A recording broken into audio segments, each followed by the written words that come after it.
देखिए, सारी खबरें शुभ नहीं होती, कुछ मंगल भी होती हैं और जो ना शुभ होती हैं ना मंगल होती हैं वो करती हैं सावधान। तो शुभ बताने, मंगल दिखाने और सावधान करने एक बार फिर से हाजिर हूं आपके साथ वैभव राज शुक्ला।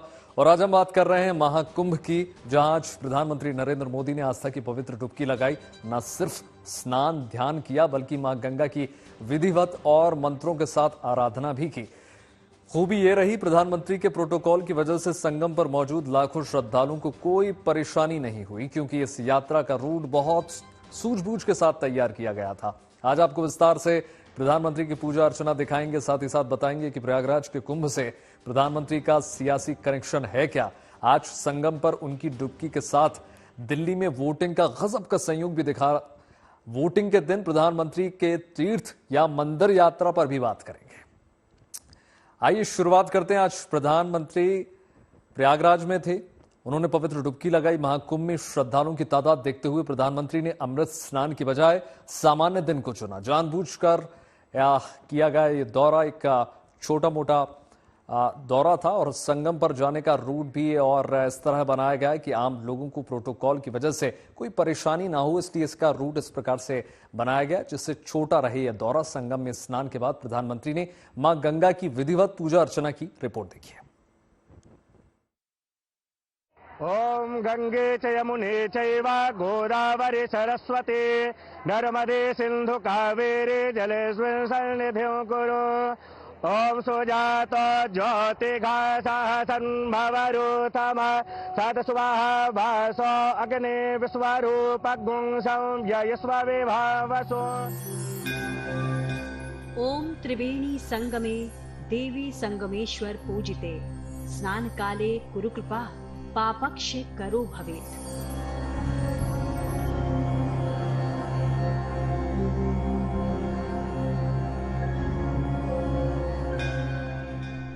गंगा की अविरल धारा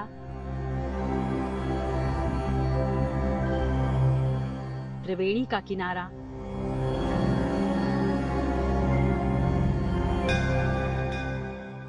आस्था के साथ झुके लाखों करोड़ों सिर, श्रद्धा की अनगिनत डुबकी।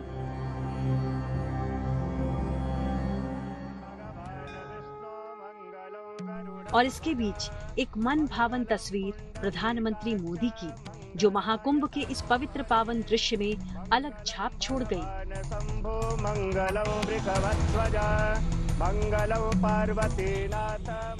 भगवा रंग का कपड़ा, हाथ और गले में रुद्राक्ष की मालाएं, श्रद्धा पूरित आंखें, प्रार्थना के लिए जुड़े हुए हाथ। जब प्रधानमंत्री गंगा के पानी में डुबकी के लिए उतरे तो न सिर्फ घाट पर मौजूद हजारों लोग बल्कि देश उनकी तरफ देख रहा था।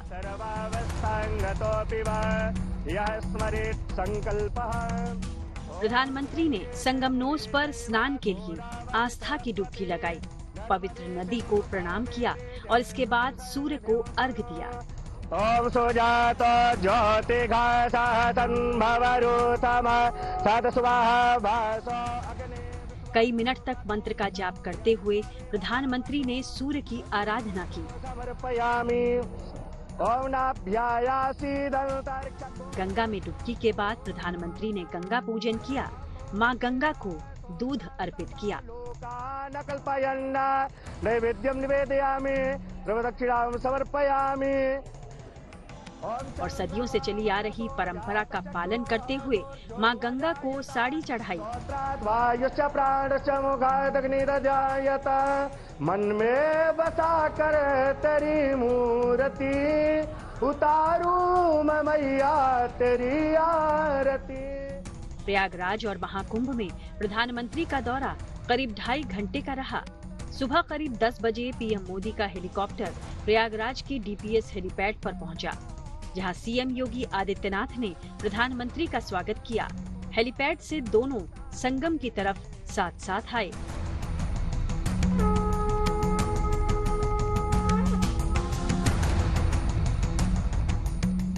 लेकिन प्रधानमंत्री का पूरा रूट इस तरह बनाया गया था कि आम लोगों को कोई तकलीफ न हो, श्रद्धालुओं के स्नान में कोई रुकावट न हो। इसलिए प्रधानमंत्री का काफिला अरैल घाट पहुंचा। मुख्य संगम तट से थोड़ी ही दूर ये घाट वीआईपी घाट कहा जाता है, जहां आमतौर पर ज्यादा लोग होते नहीं।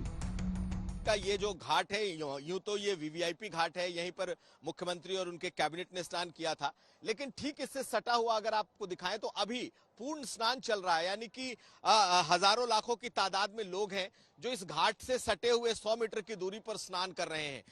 पूरे रास्ते जब हम इस अरैल की तरफ आए हैं तो लग ही नहीं रहा था कि जैसे प्रधानमंत्री का काफिला यहाँ आना है, प्रधानमंत्री को आना है। यानी कि चारों तरफ लोगों की मौजूदगी और उसी के बीच से एक रास्ता बनाया गया है जिससे कि प्रधानमंत्री हेलीपैड से लेकर यहाँ तक आएंगे।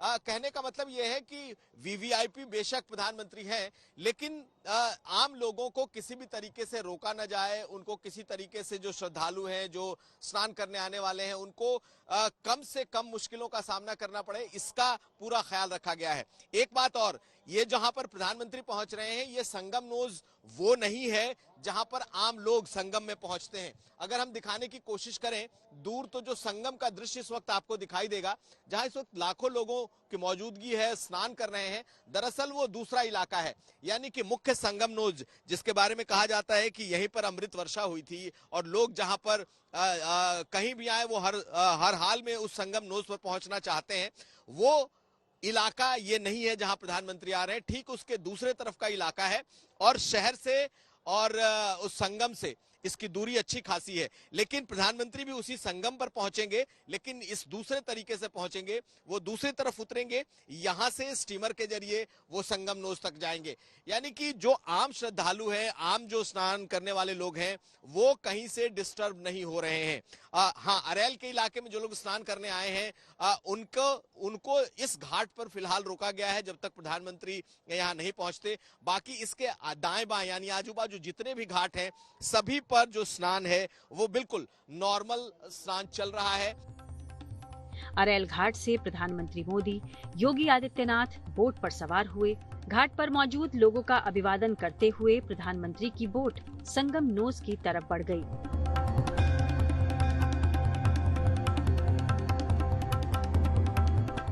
इस दौरान मुख्यमंत्री आदित्यनाथ प्रधानमंत्री को महाकुंभ में इंतजामों के बारे में बताते रहे और प्रधानमंत्री गौर से सुनते रहे।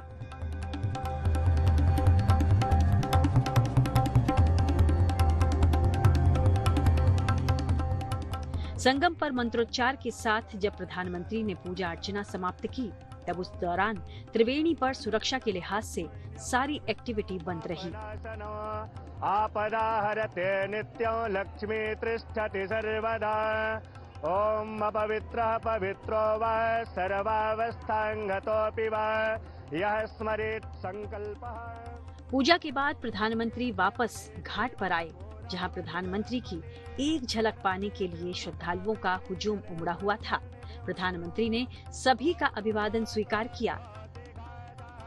हम सिर्फ मोदी जी और योगी जी के दर्शन के लिए सुबह से 4 घंटे से यहाँ बैठे हुए हैं।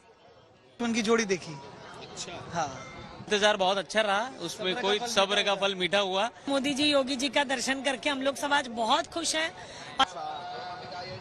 इंतजार कैसा रहा? बहुत बहुत अच्छा लगा। संगम में मोदी जी के दर्शन हुए, बहुत बहुत अच्छा लगा मुझे। तो देखने के लिए हम लोग काफी समय से, कम 2 घंटे से हम लोग यहीं पर नहा धो के यहीं पर रेडी होकर हम देख रहे थे कि कब आएंगे मोदी जी को भी देखे। हाँ, मोदी जी को देखे, यही सामने से खड़े होकर देखे, लाइव देखे हम लोग। हमारा पीएम आ रहा है तो कोई आम पब्लिक को नहाने में या घूमने में टहलने में कोई दिक्कत तो नहीं है, ऐसा कुछ नहीं है। मैं यहाँ देख रहा हूँ। अरैल घाट से प्रधानमंत्री मोदी का काफिला वापस डीपीएस हेलीपैड पहुंचा और वहां से प्रधानमंत्री दिल्ली के लिए रवाना हो गए। प्रयागराज से कुमार अभिषेक के साथ bureau report, good news today. देखिए, प्रयाग कुंभ से प्रधानमंत्री नरेंद्र मोदी की सियासी यात्रा का जबरदस्त कनेक्शन रहा है। साल 2013 में कुंभ के दौरान हुई धर्म संसद में पहली बार उनका नाम प्रधानमंत्री के दावेदार के तौर पर रखा गया था। चलिए आपको दिखाते हैं 2013 से अभी तक प्रयाग कुंभ का प्रधानमंत्री मोदी के सियासी सफर पर क्या असर रहा है। नैवेद्यं निवेदयामि प्रदक्षिणां समर्पयामि। ओम चंद्रमा मनसो जातचक्षुः सूर्यो वाजायत श्रोत्रात् वायुश्च प्राणश्च मुखात् अग्निर्जायत। मन में बसा कर। ये वही संगम का किनारा है, वही महाकुंभ और वही अटूट आस्था जो पिछले करीब 12 साल से प्रधानमंत्री नरेंद्र मोदी का पथ प्रशस्त करती रही है। आज जहां भक्ति भावना के साथ प्रधानमंत्री ने गंगा की पूजा की, उसी त्रिवेणी पर 12 साल पहले समय ने उनका नया सियासी पथ निर्धारित किया था।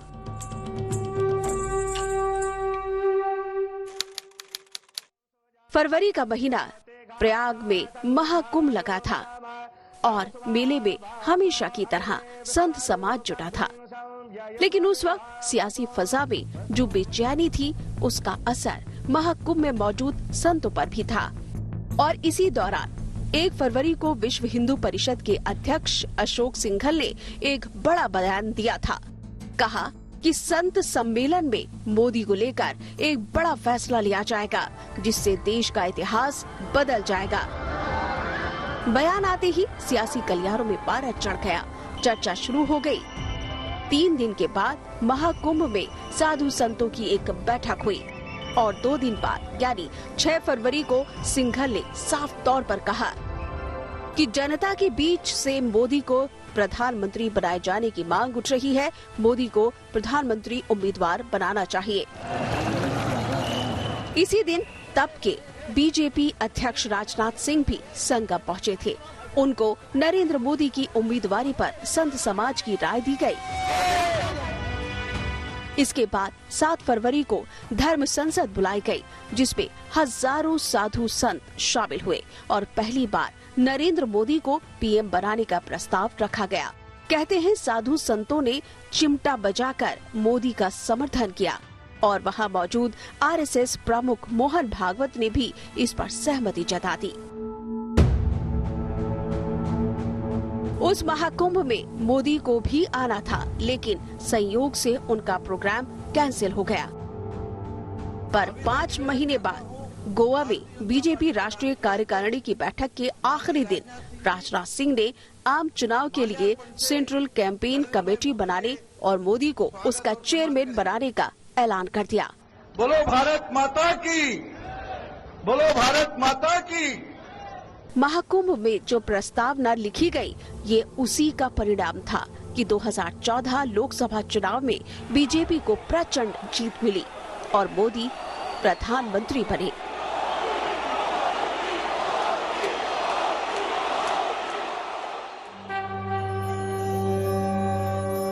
जो कहानी महाकुंभ से शुरू हुई थी, वो 5 साल बाद एक बार फिर संगम तट पर पहुंची।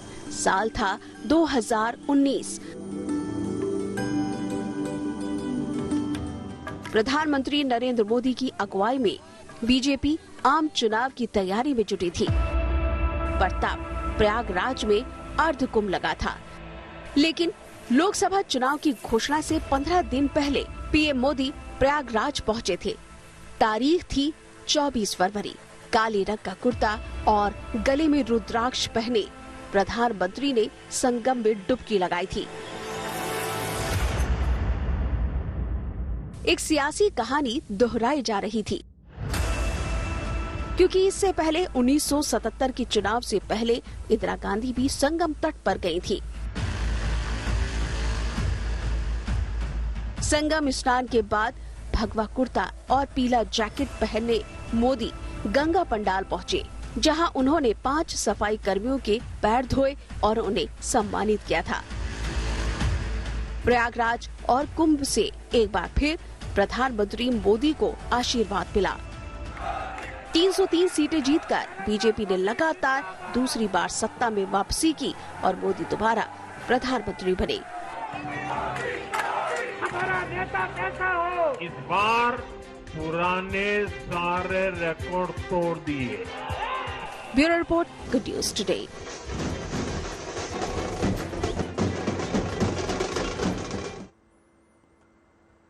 देखिए, हम कह सकते हैं कि ये संयोग भी हो सकता है और सियासी दांव भी कि दिल्ली में वोटिंग के दिन ही प्रधानमंत्री नरेंद्र मोदी महाकुंभ पहुंचे। वैसे प्रधानमंत्री बनने के बाद मोदी अब तक 12 बार वोटिंग के दिन तीर्थ जा चुके हैं। देखिए, दिलचस्प बात इसमें यह है कि इनमें 6 मौकों पर बीजेपी सत्ता पर काबिज हुई। 2019 लोकसभा चुनाव में आखिरी चरण की वोटिंग के दिन प्रधानमंत्री केदारनाथ मंदिर में ध्यान लगाए हुए थे। 2024 लोकसभा चुनाव के आखिरी चरण की वोटिंग के दिन प्रधानमंत्री मोदी ने कन्याकुमारी के विवेकानंद रॉक मेमोरियल में साधना की।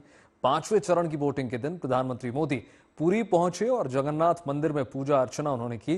जबकि चौथे फेज की वोटिंग की अगर हम बात करें तो इस दौरान वो बिहार के पटना साहिब गुरुद्वारा में पहुंचे। तीसरे फेज की वोटिंग से ठीक 2 दिन पहले प्रधानमंत्री मोदी अयोध्या पहुंचे और राम मंदिर में उन्होंने पूजा अर्चना की। ऐसे अभी मतदान में बीजेपी को जीत भी मिली। हालांकि कर्नाटक और पश्चिम बंगाल में वोटिंग के दौरान भी वो मंदिर गए थे, पर नतीजे बीजेपी के फेवर में नहीं आए। हाँ, हरियाणा में वोटिंग के दौरान उन्होंने महाराष्ट्र में पूजा अर्चना की और बीजेपी जीत की ओर बढ़ी।